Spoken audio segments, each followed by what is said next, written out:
जय हिंद दोस्तों, ज्ञान जंक्शन में आपका स्वागत है। आज पढ़ेंगे हम लोग पीरियोडिक टेबल। पीरियोडिक टेबल जैसे पढ़ेंगे, इसका मतलब क्या है? इसका मतलब ये है कि तत्वों का वर्गीकरण। तत्वों का वर्गीकरण क्यों करें और इसका करने का मुख्य उद्देश्य क्या है? कोई भी चीज को अगर हम सपोज मान एक एग्जाम्पल लेते हैं, जैसे कोई भी चीज को हम अगर सरियाने का काम होता है, सजाने का काम होता है, उसको किस आधार पर सजाते हैं? हमारे माइंड सेट, दिमाग कैसे काम करता है? जैसे अगर कोई चीज को सजाना हो तो हम अगर सजाने की बात करते हैं तो कई आधार पर सजाते हैं। कई आधार पर, जैसे कोई चीज का उसके साइज के आधार पर सजा लेते हैं। कोई वस्तु कितना साइज का है, सब साइज के आधार पर सजा देते हैं। और नहीं तो विषय के आधार पर सजाते हैं। ठीक, विषय के आधार पर, साइज के आधार पर। और नहीं तो उसको क्या बोलते हैं कि उसको या ऐसे ही सजा देते हैं, जैसे कोई भी, जैसे यहाँ रख दिए, कुछ यहाँ रख दिए, कुछ यहाँ रख दिए, कुछ यहाँ रख दिए, ऐसे भी मतलब हम लोग सजा देते हैं। ठीक है, यानी सजाने का कई तरह का कालक्रम होता है। ठीक है, तो कई तरह का कालक्रम होता है, उसके अनुसार हम तत्वों को वर्गीकरण, यानी उसी प्रकार से तत्वों का वर्गीकरण भी किया जाए। तत्वों का वर्गीकरण कहने का मतलब ये हुआ कि हम तत्व तो हैं इस वायुमंडल में, तत्व तो बहुत सारे हैं, लेकिन उसको किस प्रकार से सजाया जाए या उसको खोज जब कर लिया गया तो उसको किसके आधार पर कैसे रखा जाए, इसका सबसे बड़ी महत्वपूर्ण बात होती है। ठीक है, और कारण ये है कि अगर हम इस चीज को नहीं समझेंगे तो आज जो भी तत्व हैं उन सभी तत्वों को हम सही ढंग से और सही उनके बारे में जानकारी प्राप्त नहीं कर सकते।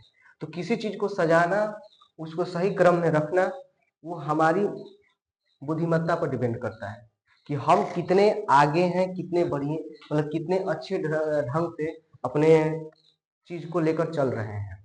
इसका मुख्य उद्देश्य होता है। तो जैसे अगर हम बात करते हैं कि सबसे पहले तत्वों का वर्गीकरण करने का उद्देश्य हुआ, तो जिसे हम मान के चलिए, हम 2-3 कापी किताब ले लेते हैं। अगर जैसे एक और कापी किताब ले लेते हैं। ठीक है, ये एक कोई किताब है, ये कॉपी है, तो इसको अगर हम एक जगह रख दिए, अगर हमको ढूंढना है, जैसे हमको ढूंढना है तो हम इसको ऐसे अगर सजा कर रखेंगे रहेंगे तो यहाँ नाम लिखा रहेगा, ये फिजिक्स का है, ये केमिस्ट्री है, ये ज्योग्राफी है, ऐसे करके सब्जेक्ट वाइज हम लिख कर ऐसे अपने लाइब्रेरी में से कॉपी सजा देते हैं ना, काफी। ठीक है, अलमीरा पर भी सजा देते हैं। उससे फायदा क्या होता है कि हमें ढूंढने में क्या होती है, आसानी होती है, ढूंढने में आसानी होती है। लेकिन हम, रही बात की, अब कभी कभी ये होता है कि हम खुद तो हम ढूंढ सकते हैं, अगर जब तक हम है उस चीज को ढूंढ सकते हैं, लेकिन कहने का मतलब कभी कभी ऐसा भी होता है कि हम नहीं रहे वहां, जैसे घर पे हम नहीं है और घर पे हम कॉपी सजा कर ऐसे रखते हैं। ठीक है, और सजाने के बाद में उस चीज को क्या है कि हम वहाँ नहीं है, तो कारण होता है कि जब हम पूछेंगे किसी से, कोई हमसे पूछा कि ये चीज कहाँ है, तो हम बोलेंगे कि नहीं, आ जाओ, मतलब मेरे घर से, मतलब जो अलमारी है उस अलमारी पर हमने, मतलब तीसरा खाना पे, मतलब दाएं से 5 नंबर पे ये बुक रखा हुआ है। ठीक है, तो दाएं से 5 नंबर पे ये बुक रखा हुआ है, इसका मतलब ये हुआ कि वो चीज को अगर वहाँ रखा हुआ है तो हमको याद है, बता दिया। तो उसी तरह से वो चीज को अगर सजा के रखे रहेंगे तो दूसरे को भी ढूंढने में आसानी होगी, दूसरे को भी आराम से ढूंढ सकता है उसको। ठीक है, तो दूसरे को अगर आराम से ढूंढ सकता है, इसका मतलब ये हुआ कि कोई चीज को हम ढूंढने के लिए हमें आसानी हो जाए। तो उसी तरह से तत्वों का वर्गीकरण करने के लिए अभी तक ने 4, मतलब वैज्ञानिकों ने इस चीज को, तत्वों को बड़ी ढंग से सजाया है। लेकिन उसमें सबसे बेहतर नाम आता है मोसले का। जिसका नाम आता है मोसले का। मोसले जो है वो आधुनिक आवर्त सारणी के जनक है, मॉडर्न। ठीक है, इनसे पहले, सबसे पहले कौन है? ठीक है, तो सबसे पहले अगर आते हैं, तो अगर बात करते हैं तो सबसे पहले आते हैं, उनका नाम है डोबरेनर। क्या नाम है? डोबरेनर। डोबरेनर, डोबरेनर सबसे पहले है। यही सबसे पहले तत्वों का क्या किए, खोज किए और उनको सजाने का काम किए। डोब्रेनर ने तत्वों को सबसे पहले सजाया। इस बात को ध्यान रखेंगे कि डोब्रेनर ने तत्वों को क्या किया, सबसे पहले सजाया। तो डोब्रेनर ने तत्वों का सबसे पहले सजाने का काम क्रम जो किया वो किसके आधार पर किया, तो उसने किया त्रिक नियम पे। कौन सा नियम पे, त्रिक नियम पे, त्रिक नियम। इसीलिए इसको कहा जाता है डोब्रेनर का त्रिक नियम। क्या कहा जाता है, डोब्रेनर का त्रिक नियम। अब डोब्रेनर का त्रिक नियम ये कब खोजे थे, इन्होंने 1829 में डोब्रेनर ने त्रिक नियम का खोज किया था। कब किया था, 1829 में। ठीक है, अब रही बात कि ये किसके आधार पर खोजते हैं, खोजने का क्या क्रम था, आधार क्या था, कोई जरिया होना चाहिए ना। तो जैसे इनका जरिया क्या था कि डोब्रेनर ने तत्वों को परमाणु द्रव्यमान के आधार पर क्या किया था, सजाया था। तत्वों को परमाणु द्रव्यमान के आधार पर सजाया था। अभी सबकी चर्चा करेंगे, थोड़ा थोड़ा सबको बारे में अभी जान लेते हैं। ठीक है, तो दूसरा नंबर पे कौन है, तो दूसरे नंबर पे आते हैं, उनका नाम है न्यूलैंड्स। क्या नाम है, न्यूलैंड्स। न्यूलैंड्स इन्होंने कौन सा नियम दिया, अष्टक नियम। कौन सा दिया, अष्टक नियम। ठीक है, अष्टक नियम, अष्टक नियम दिया। अब इन्होंने कब खोजा, इन्होंने इनका खोज है 1863 में। और इन्होंने भी इसी के जैसे, किसके जैसे, डोब्रेनर के जैसे ही परमाणु द्रव्यमान के आधार पर ही खोजा। किसके आधार पर, परमाणु द्रव्यमान, परमाणु द्रव्यमान के ही आधार पर सजाया। अब अष्टक नियम क्या है, त्रिक नियम क्या है, सबकी चर्चा करते हैं। 3 नंबर पे अगर हम बात करते हैं, आते हैं मेंडलीफ। कौन आते हैं, मेंडलीफ। मेंडलीफ, और मेंडलीफ ने दिया आवर्त सारणी। क्या दिया, आवर्त सारणी। आवर्त सारणी कहने का मतलब, जैसे हमारे पास सुविधा कम है, जैसे अगर हम समझा रहे हैं यहाँ पर समझिएगा, इस पीरियोडिक टेबल को जो जैसे ही बनाया गया, ठीक है, और यहाँ पे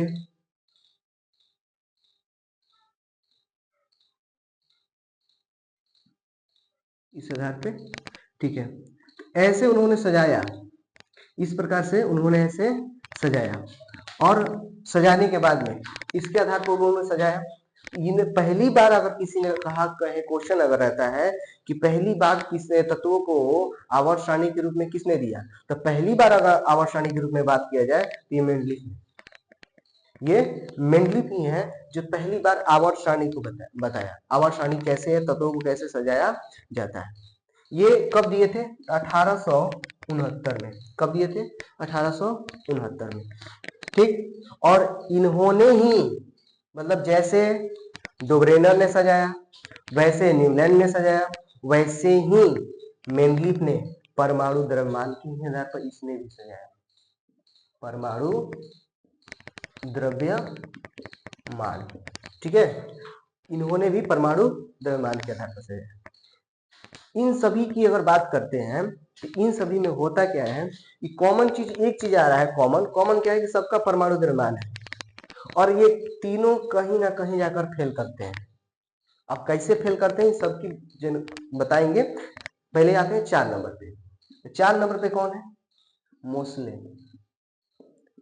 ठीक है, और इन्होंने आधुनिक आवर्त सारणी, आधुनिक आवर्त सारणी, ठीक है, आधुनिक आवर्त सारणी, ये कब दिए, तो 1913 में। 1913 में इन्होंने आधुनिक आवर्त सारणी की खोज की। यानी कहने का मतलब ये है, लेकिन इन सबसे अलग तरीका से। अलग तरीका क्या था कि देखो, कहने का मतलब ये है, इन्होंने भी परमाणु द्रव्यमान, इन्होंने भी परमाणु द्रव्यमान, और इन्होंने भी परमाणु द्रव्यमान, लेकिन इन्होंने परमाणु संख्या, परमाणु संख्या, परमाणु संख्या के आधार पर, अब परमाणु संख्या का आधार है परमाणु द्रव्यमान के आधार पर। देखो हर तत्वों का परमाणु संख्या एक निश्चित हो जाएगा, परमाणु संख्या बदलता नहीं है, ठीक है। लेकिन जैसे कहने का मतलब है कि परमाणु जो द्रव्यमान है वो बदल जाता है, परमाणु द्रव्यमान बदल जाता है। तो इन सब का तीनों का जो अगर बात करते हैं तीनों लोगों का, ठीक है, ये तीनों लोग फेल कर जाते हैं। जैसे इन्होंने त्रिक नियम दिया, इसको ट्रायड नियम भी कहा जाता है। कौन सा नियम कहा जाता है? ट्रायड नियम। इसको ट्रायड नियम भी कहते हैं। क्या कहते हैं? ट्रायड नियम। तो ट्रायड नियम इनके आधार पर हम कहते हैं कि ये ट्रायड नियम हो गया, डोब्रेनर के त्रिक नियम है, ट्रायड नियम भी कहते हैं। अष्टक नियम में मतलब इस अष्टक नियम को जब ये न्यूलैंड्स ने सजाया तो किसके आधार पे? तो जैसे संगीत के जो 7 सुर होते हैं, सा रे ग म प ध नि, तो ये 7 हुआ, 8वां जो सुर जाता है वो 8 नंबर को वो प्रथम वाला हो जाता है, सा रे ग म प ध नि सा। तो वही इन्होंने अष्टक नियम दिया। जैसे कहने का मतलब है कि देखते हैं, सा रे ग म प ध नि और लास्ट में हो गया सा। यानी इन्होंने कहा, किसने? न्यूलैंड्स ने कहा कि देखो पहला का जो गुण होगा वो 8वें के गुण से मिलता जुलता रहेगा। इन्होंने कोई स्ट्रक्चर सजाया नहीं था, मतलब तत्वों को ऐसे बैठा दिया था। जैसे मान के चलिए सपोजिटली एक हम यहाँ खड़े हैं, उसके बाद में यहाँ पे कोई और खड़ा है, ऐसे खड़ा है, तो जो हमारे जैसा गुण मिलेगा ना तो वो व्यक्ति लास्ट में वो सेम फिर अगला क्रम में आ जाएगा। मतलब फिर ऐसे लाइन से 8 को हुआ, 7 हुआ, 7वां के बाद जो 8वां नंबर आएगा वो व्यक्ति कहाँ चला आएगा? सेम हमारे सामने आ जाएगा। यानी ये हमारे गुण वाले। फिर 2 नंबर वाला 7वें इससे मिलेगा, 3 नंबर वाला अगले से मिलेगा। यानी कहने का मतलब ये इसी आधार पर बताए थे कि पहला का जो गुण है वो इससे मिलेगा, इसका गुण जो है, ठीक है, इसके नीचे वाले तत्व से मिलेगा, फिर इसका गुण, मतलब जो जिसके सामने रहेगा, नीचे रहेगा, उसी के तत्व के आधार पर क्या मिलेगा? ये गुण मिलेगा। तो ये कहा किसने कहा? तो न्यूलैंड्स ने कहा। तो न्यूलैंड्स ने, अब आते हैं कि इन सब को थोड़ा थोड़ा जानकारी कर लिए। अगर इस चीज को लिखना हो तो आप लिख सकते हो। तो सबसे पहले हम आप लिखते हैं हम लोग, ठीक है, थोड़ा आप लोग लिख लीजिए, लिखिए।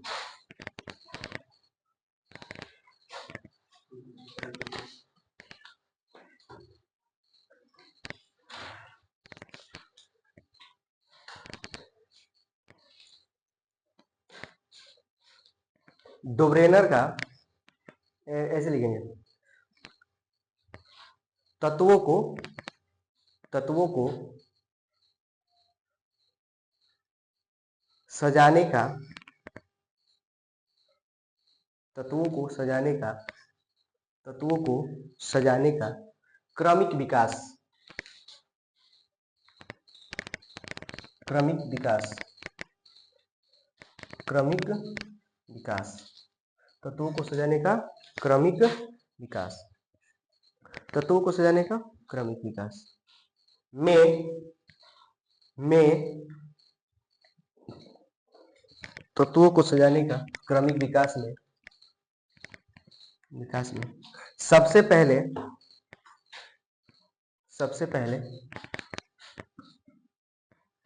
नंबर वन डोब्रेनर डोब्रेनर डोब्रेनर डोब्रेनर ठीक है। कुछ इनके बारे में जान लेते हैं, कहाँ के वैज्ञानिक है। इनका जन्म डोब्रेनर हो गया, उसमें वहीं नीचे उसके नीचे लिखेंगे जन्म, ठीक है। उसके बाद में क्या लिख देंगे? मृत्यु। फिर कहाँ के ये जन्म लिए, तो यहीं पर देश का नाम भी लिख लेंगे। तो जन्म लिखेंगे, उनका जन्म है 1780 में 1780 में, ठीक है। ये कहाँ के वैज्ञानिक थे?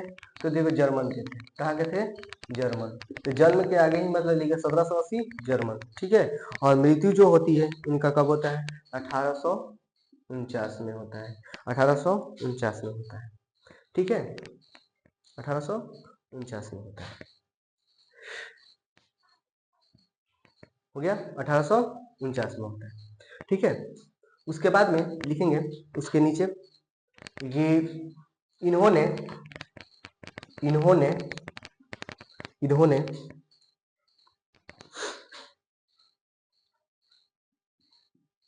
त्रिक नियम, त्रिक नियम ब्रैकेट में ट्रायड कर देंगे, ट्रायड ट्रायड ट्रायड, ठीक है, ट्रायड रूल चाहे ट्रायड कर देंगे, ठीक है। इन्होंने त्रिक नियम ट्रायड 1829 1829 1829 में दिया, 1829 में दिया।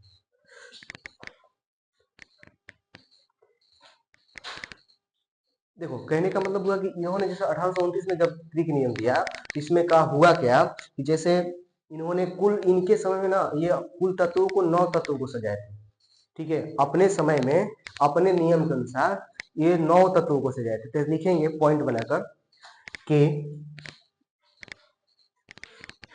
इन्होंने इन्होंने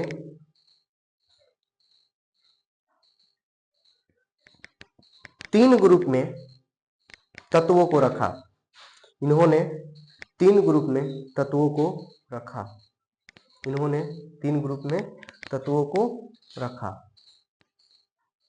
ठीक है, तीन ग्रुप में तत्वों को रखा।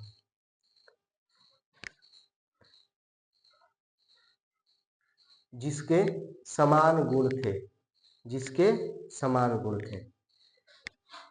अब ये थोड़ा सा आते हैं, पहले इनके बारे में पूरा देख लेते हैं, तब आएंगे किसके बारे में, न्यूलैंड्स के बारे में, ठीक है। तो थोड़ा सा इनमें ध्यान देंगे कि ये ट्रायड रूल कैसे इनका काम किया, फेल कर गया, ठीक है। इनका कुछ ज्यादा नहीं माना जाता है, क्योंकि इसका कोई खास रोल, अहम रोल नहीं है। लेकिन एक चीज है, आप इस चीज को जानना चाहिए कि देखो स्टार्टिंग जब भी जो भी कोई करता है, वो स्टार्टिंग में वो गलत करेगा या सही करेगा, लेकिन स्टार्टिंग जब कर देता है तो वो होता क्या है कि अब जो भी व्यक्ति कार्य करते हैं, कुछ ना कुछ उनके स्टार्टिंग के जरिए जुड़कर ही काम करते हैं। जैसे मतलब ये हुआ, गलती किया या सही किया, लेकिन अगला जब उस चीज के बारे में जानने का प्रयास करेगा तो कहीं ना कहीं उसके विचारधारा को समझेगा कि कहाँ ये गलती किए थे, कहाँ ये फेल किए थे, ठीक है। तो ये फेल कहाँ किए थे, इसके आधार पर इस चीज को देखा गया। तो अगर हम बात करते हैं यहाँ पे कि तो इन्होंने त्रिक नियम दिया था। त्रिक नियम में पहला नियम अगर बात है, इसमें तीन तत्वों, जैसे इनका कहने का मतलब था कि त्रिक नियम में, इनके अनुसार अगर बात करते हैं कि त्रिक नियम में तत्व के जो बीच एग्जाम्पल ही ले लेते हैं पहले, ठीक है। जैसे इन्होंने त्रिक नियम दिया, तो त्रिक नियम में तत्वों को जैसे रखा उन्होंने, तो तत्वों को जैसे रखा, उसमें स्टार्टिंग में कहा कि लिथियम, लिथियम, उसके बाद में सोडियम और उसके बाद में पोटेशियम, ठीक है। तीन तत्वों को रखा। कैसे, देखो कहने का मतलब आज के समय में अभी के पीरियोडिक टेबल देखोगे, जो मोसले का पीरियोडिक टेबल है, उस पीरियोडिक टेबल में लिथियम को यहाँ देखोगे, सोडियम को यहाँ देखोगे और उसके बाद में पोटेशियम को यहाँ देखोगे, ठीक है। यानी कि लिथियम को हम लोग यहाँ और सोडियम इस आधार पर ऐसे देखेंगे अभी के पीरियोडिक टेबल में, ठीक है। तो अब कहा उन्होंने, यही कहा कि जो पहले तत्व के परमाणु द्रव्यमान, ठीक है, और अंतिम तत्व के परमाणु द्रव्यमान के योग का औसत भार जो होता है, योग का औसत भार, वो बीच के तत्वों के परमाणु द्रव्यमान के बराबर होता है। इन्होंने यही बतलाया। तो लिथियम का कितना होता है, लिथियम का, लिथियम Li3 होता है, ये तो इसका 3 हो गया, तो ये 7 होता है, ठीक है। और ये पोटेशियम कितना हो गया, पोटेशियम का होगा 11, इसका 23 होता है और इसका 19 होता है ना, पोटेशियम के 19, ये हो गया 38,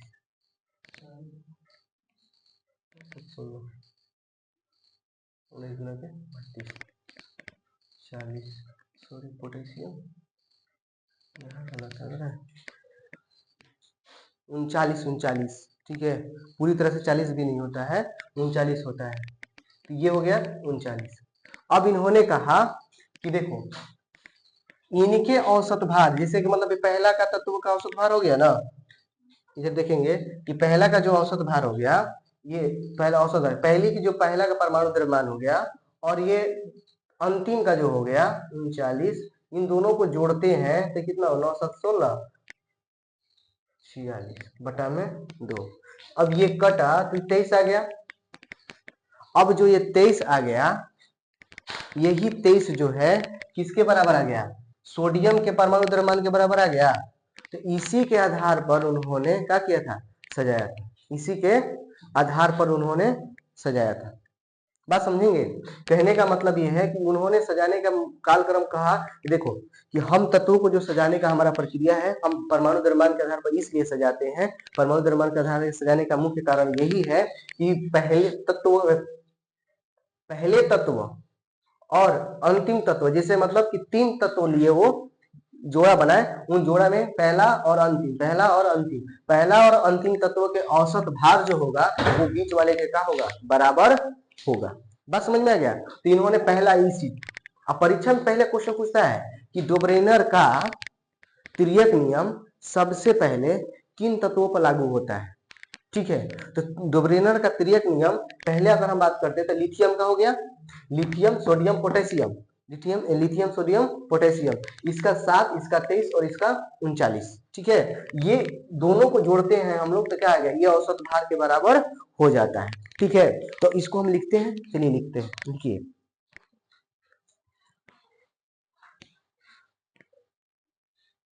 इनके अनुसार, पैराग्राफ चेंज करके लिख लेंगे।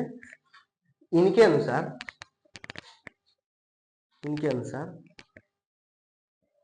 ऐसे लिखेंगे, इनके अनुसार। उसके बाद में यहां से अब नीचे लिखेंगे। ठीक है, लिखेंगे कि बीच वाला का परमाणु द्रव्यमान,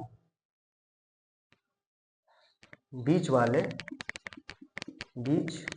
वाला का परमाणु द्रव्यमान बराबर इनके अनुसार बीच वाले तत्व का परमाणु द्रव्यमान बराबर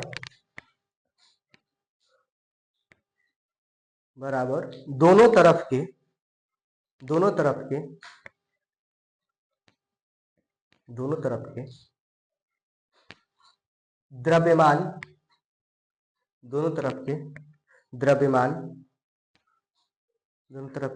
द्रव्यमान का औसत भार होता है। दोनों तरफ के द्रव्यमान का औसत भार होता है। ठीक है, इसके लिए अगर एग्जांपल देखना हो तो आप इस एग्जांपल को लिख सकते हो। ये पहला, ये कुल कई गो तत्व, 9 तत्व पे करते हैं, तो 3 तत्व यहाँ हो गया, 2 तत्व है, 6 और बता देते हैं। ठीक है, तो ये देखते हैं, उतारिए।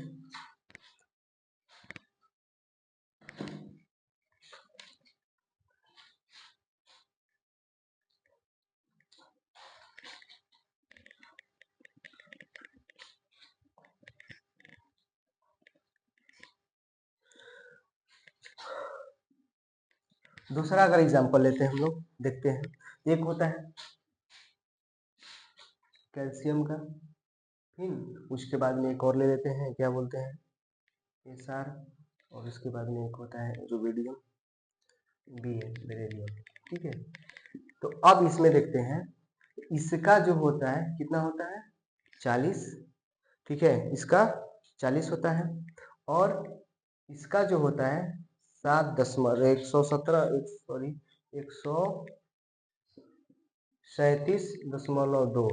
ठीक है, 137.2, और ये जो आता है इसका जो होता है वो 88.6 समथिंग, इसी के आसपास। तो अब क्या करना है कि इसका और इसका मतलब दोनों को जोड़ते हैं। 40 प्लस कितना? 137.2 बटा कितना जोड़ेंगे तो कितना हो गया? 2 हो गया, ये 7 हो गया, ये 7 हो गया, 1 बटा 2, ये 1688.6। ठीक है, यानी कि किसके बराबर आ गया? इसके बराबर आ गया। ये जो भार है, औसत भार, ये सभी तत्वों पे इनका नहीं होता है।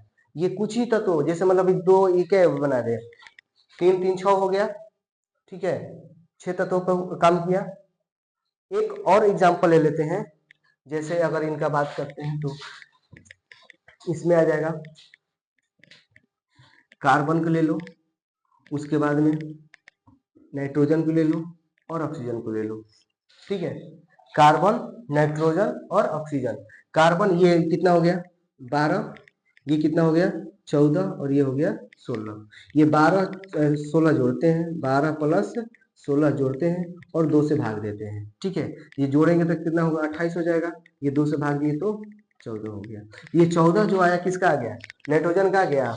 इन्होंने मतलब इनके आधार पर अगर बात करें तो मतलब लगभग लगभग या कुल 9 तत्वों पर इनका नाम नियम लागू होता है, इसके बाद कोई नियम लागू नहीं होता है। तो अब इस आधार पर हम कहा जा सकता है कि इनका नियम क्या हुआ, फेल हो गया। क्या हो गया, नियम फेल हो गया, ठीक है। ये नियम क्या हुआ, फेल हो गया। इसलिए इनका नियम हम लोग इनके बारे में हम पढ़ते उड़ते नहीं है, लेकिन पढ़ने की जरूरत इसलिए पड़ी क्योंकि हमारी आवश्यकता थी कि शुरुआत कहाँ से हुई। बात समझ में आ रहा है कि शुरुआत कहाँ से हुई, इसके आधार पर हम लोग इनका हम लोग क्या पढ़े, नियम पढ़ लिए। अब रहा कि सबसे पहले इनकी सबसे कुछ विख्यात तो कुछ तो काम किए, गलतियां तो हुई, ठीक है। मतलब इस चीज को बढ़िया ढंग से समझा नहीं पाए, सजा नहीं पाए, वो अलग बात है। लेकिन कुछ एक मुख्य बात ये आई कि सबसे बेहतरीन ढंग का ये विचारधारा हुआ कि इन्होंने उत्प्रेरक प्लेटिनम उत्प्रेरक का खोज किया। क्या किया, प्लेटिनम उत्प्रेरक का, जो सबसे पहली बार इन्होंने ही खोज किया था। इसको पॉइंट देके लिखेंगे, स्टार देकर, इतना हो गया ना। अगला पॉइंट देके लिखेंगे,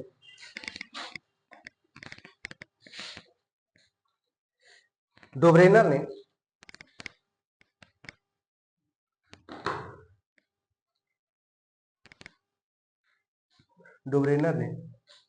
प्लेटिनम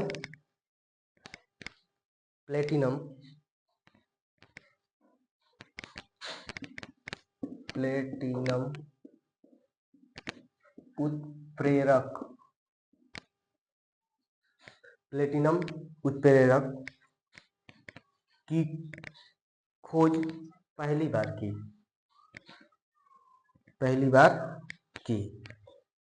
प्लेटिनम उत्प्रेरक की खोज पहली बार की, ठीक है। प्लेटिनम उत्प्रेरक की खोज पहली बार की, ठीक। यही इनकी सबसे बड़ी उपलब्धियां मानी जाती है। अब इनकी अवगुण लिख लेते हैं, ठीक है। ये तो एक गुण में मान सकते, इनको क्या कर सकते हैं, ये गुण है इनका, ठीक है। इन्होंने ये गुण, लेकिन इनके अवगुण क्या है, अवगुण। तो अवगुण पे भी थोड़ा चर्चा कर लेते हैं कि भाई गलती कहाँ की है और इनके चलते इनका नाम खराब हो गया, ठीक है। लेकिन नाम खराब होते हुए भी मतलब ये क्या है, इतने फेमस है कि पढ़ना जरूरी है। बदनाम भी है लेकिन पढ़ना जरूरी है, ठीक है। ये इनका गुण है। लिखेंगे कि इनका नियम कुछ ही तत्वों पर लागू होता है। इनका नियम कुछ ही तत्वों पर क्या होता है, लागू होता है।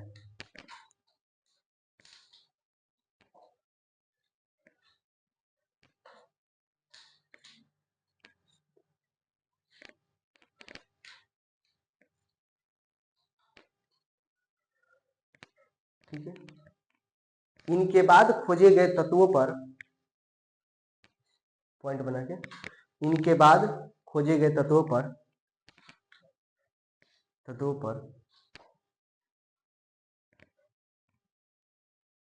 यह नियम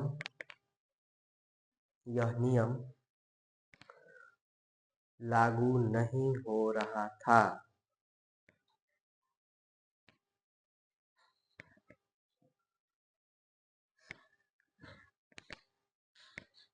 ठीक है।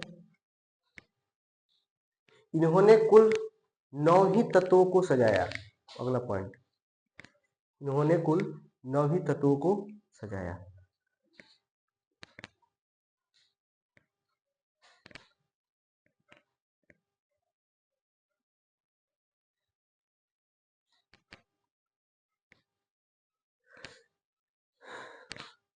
इन्होंने तत्वों को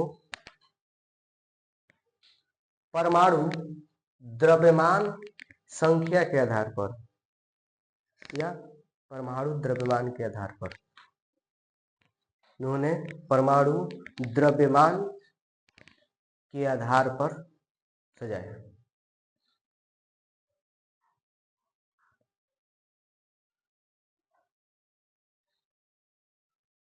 ठीक है।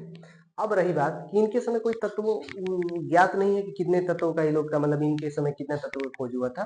ठीक है, तो इनकी हम जो हमें डोब्रेनर का जो नियम पढ़ाना था, डोब्रेनर की बस नियम क्या मतलब इनके बारे में थोड़ा जानना था कि आगे के वैज्ञानिकों को जानने के लिए इनकी जानना जरूरी था। ठीक है, तो हम लोग इतना आज डोब्रेनर के बारे में पढ़े। ठीक है, अब आगे आगे जो हम पढ़ेंगे वो किसके बारे में पढ़ेंगे? न्यूलैंड्स के बारे में। किसके बारे में पढ़ेंगे? न्यूलैंड्स के बारे में। ठीक है, तो आज के लिए ये टॉपिक यहीं समाप्त करते हैं। जय हिंद।